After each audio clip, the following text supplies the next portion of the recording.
All righty, here we go. It is a brand new Flyers Daily for the 19th of May, 2025. Flyers Daily presented by Ticketmaster. Make more memories live. Friday, we saw the press conference, or heard the press conference of the Flyers. Danny Briere introducing the 25th head coach of the Philadelphia Flyers. That is Rick Tocchet. And in a moment, you're going to hear my sit-down conversation with the newest Flyers bench boss. But before we get to that real quick, Bill Meltzer usually joins us on Mondays with Meltzer. Bill's going to join us on Wednesday. Rick Tocchet will be our guest in this episode, and we will have Sean Couturier's Flyers Exit Day interview conversation coming up on Friday's episode. So a lot to look forward to this week, some good content for you as things continue to trend in the right direction and things are starting to happen. And you name the coach, preparations for the draft are underway, which is going to coming up at the end of June, into free agency, into a kind of silent period in late July and August. And before you know it, we're back to captain skates and getting ready for another season, but a lot to go and a lot to be determined between now and then. So we have lots of great things planned over the next couple of weeks and over this entire summer leading into the next season as well. But joining us right now, I had a chance to sit down with Rick Tocchet on Friday, just after his press conference, talk about his systems, philosophies, why Philadelphia, and much more. Here's my conversation with the 25th head coach of the Philadelphia Flyers, Rick Tocchet. Special episode because we are talking with the 25th head coach of the Philadelphia Flyers. Tocchet's back. Is Rick Tocchet. Toc, how are you? Good. Really excited, I'll tell you, to be back. A lot of work to do, but that's okay. It's going to be fun. You like a challenge, right? You want a challenge. Yeah, I think you want to work with good people, which we have here. You want to work in with some stability, which we have here, and there's a plan which Danny Briere has, which I like. There's some people. There's some players here that are really good hockey players, and it's my job to make them even better. And then obviously with the team, the goal, what type of team do we want to be? I think Jason, all the coaches say the same thing. You want to be hard to play against and stuff like that. I think it's the like no kidding, right? Yeah, but you know what I'm saying. It's like, to me, like most of the coaches are the same, 85%. It's the 15%, the way you practice, the way you deal with players, the communication, relationships, trusting, and that's the stuff that I try to work on. You want your players to be pros because that's what it's about. These are not matriculating students anymore. They're pros. Carry yourself like a pro. Hold yourself accountable like a pro. Yeah, I mean, listen, I'm a big jersey, the front of the jersey. I call it the shield. The Flyers crest is the shield. Obviously stars are byproduct of the shield, I call it, Yeah. So, it's not the star first, then the players. The star, then the team. It's always the team first. It has to be that way. And I think that's our goal, is to make this a really tight-knit group, which I hear it is. It's a hard-working team. I've coached against this team. Every time we've played them, they're a hard-working team. So how do we get to the next level? That's the next phase for us. Is it surreal being back after so many years? Like, you got a shirt on today. It's got a Flyers logo on it. You wore the logo on your chest in two different stints as a player. Sure. But all these years later, we're in 2025, if you can believe it. Yeah. You started your career here in 1984. Sure. Is it weird to have the Flyers logo back on? A little surreal? Well, a little surreal. I mean, it's obviously a full circle. Mm-hmm. You got to remember, I mean, I've been around here in 25 years. I mean, I've did other things, coached other places, TV, did TV. Been obviously was in Pittsburgh, won a couple of cups, Four Nations. I mean, I've did some really cool things. Yeah. So hopefully the knowledge I've had from being away from here, coming back with some new ideas, with some of the ideas that they have already now, I think it's a good mix.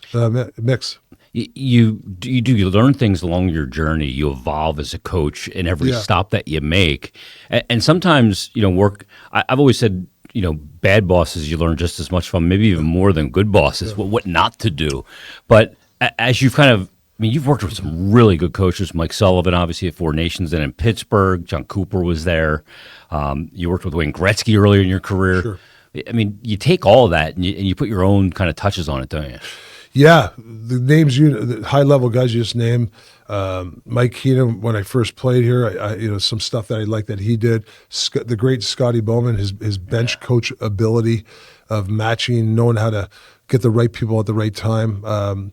He was one of those guys. So yeah, you have an eclectic group of guys, but it's important that you shape who you are, because players can see that. I mean, if you can't fake it if you're phony, or you say one thing and do the other. They see it. These guys are smart guys.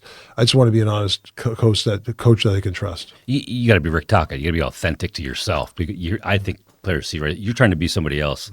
They're like, it's phony. They won't fall for it. Yeah, and that's where it's important that I get the right staff around me. Yeah. As a head coach, the staffing is important. The assistant coach is so important for the head coach.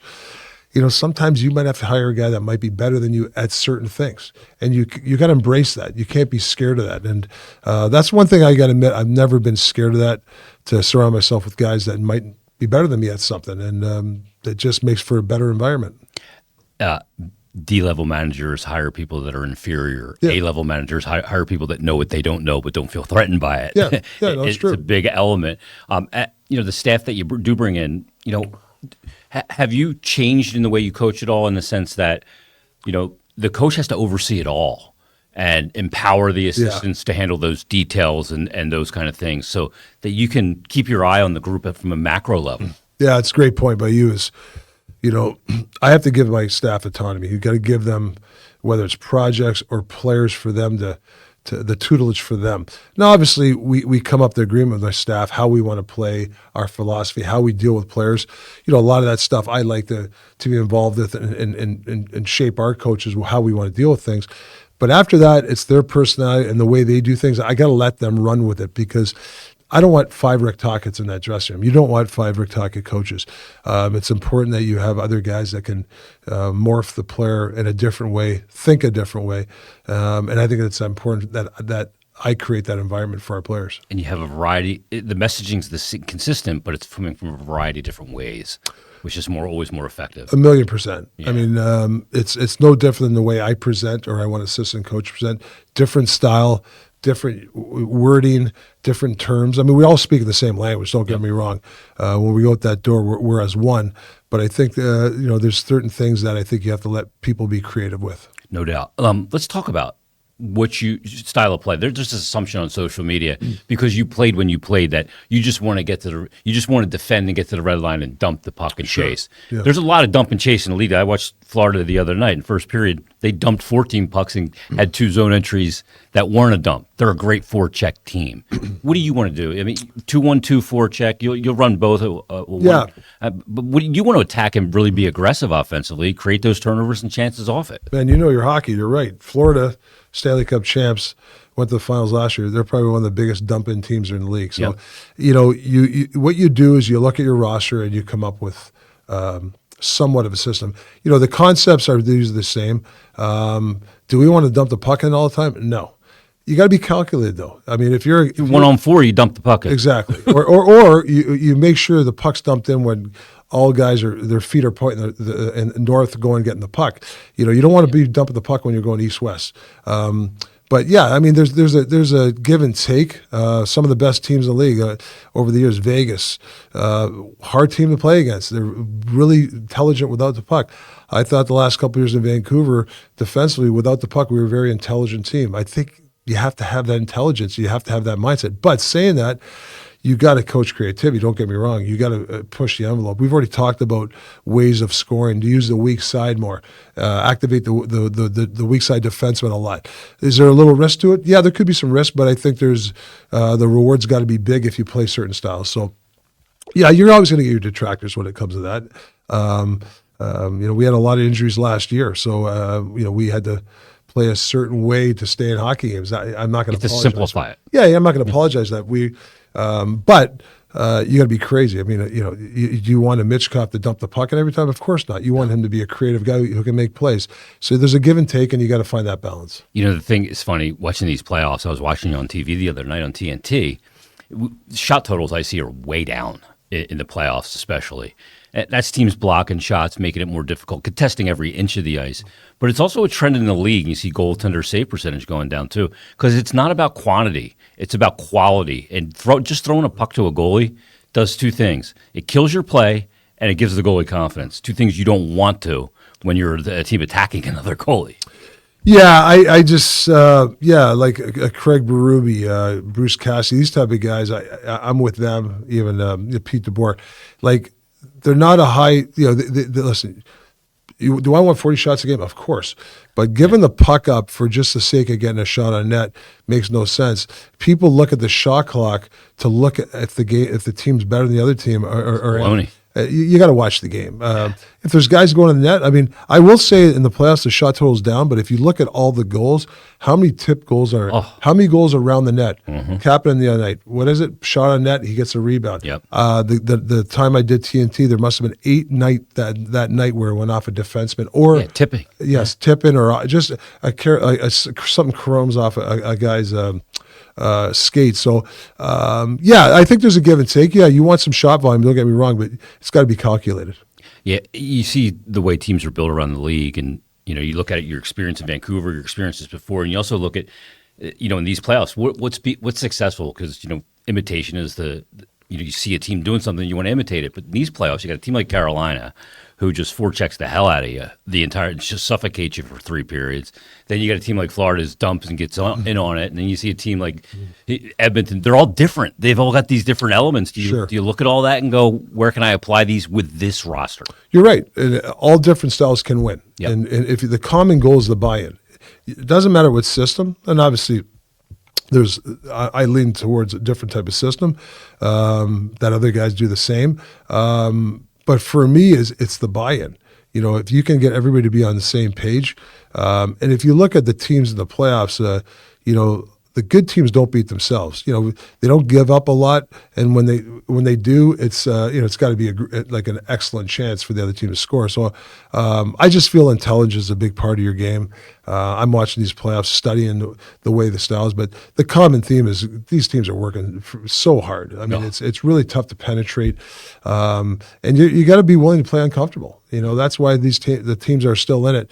I'm sure there's a lot of guys that are banged up, bruises, and they're going out there because they're uncomfortable, and it's hard to play uncomfortable. And the other thing is they can play under pressure. Yeah. Can you make a play under pressure? There's certain times in a game where there's a pressure situation, whether you got to get out the blue line, or it's a 3-on-2. Can you make that play to score that goal? A 3-on-2 against or a 2-on-1. Can you make that play to stop a 2-on-1? Those are pressure situations, and that's something from day one of training camp. We'll practice as pressure. Because some players shrink under it. Your general manager that just hired you was not a guy that did not shrink under pressure when it came to the playoffs. Great playoff performance. Yes. What have you seen? I know you haven't had a chance to really dive in yet, but Mishkov's a guy that seems to love the limelight. And the one thing about him this past year that we saw was in situations where he would play against a fellow countryman that was a star, like a Malkin or an Ovechkin, he seemed to raise his level even more. He seems like he loves those challenges. You think you're going to like that? He's got a lot of belly in him for his game. Yeah, from talking to Jonesy and Danny, he's fiery. He's very fiery. He wants to be the best. Now, you took it. I've coached guys like Crosby and Malkin, Steven Stamkos, very successful guys. There's a lot of work though. If you want to be the best, you got to put the work in, which I hear he's not shy to do. I think his half-wall ability, his down-low play on a power play is outstanding. How do we make it even better? How can we use his intelligence to make a better power play? These are the sort of things that we got to dive into, and we're going to push him because it's hard to be great. It's going to be hard, and you got to put the work in. You've been around you played with so many great players in your career.